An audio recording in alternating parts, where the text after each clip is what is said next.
miếng mồi ăn chi liêu nhìn con phố nhìn ngô ăn to xiêu chiều lùi ngô lùi tù chỉ cho nhìn sân thoi xe sông chỉ kết mấy con ăn trầu nhìn sân chiến phu tu chia lu bó em mô thôn tô miệng suy mơ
sân thoi xe sông chỉ kết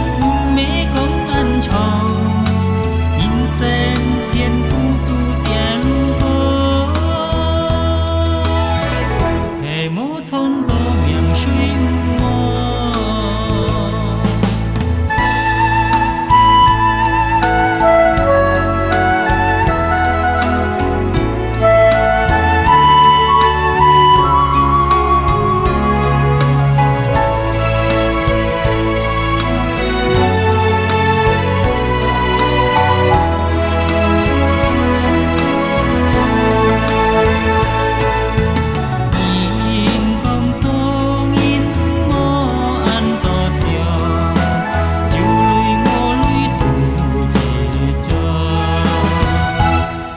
sân thoi xe sông chỉ kết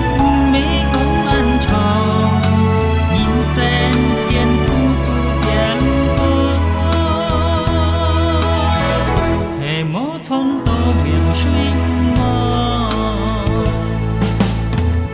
hệ mô thôn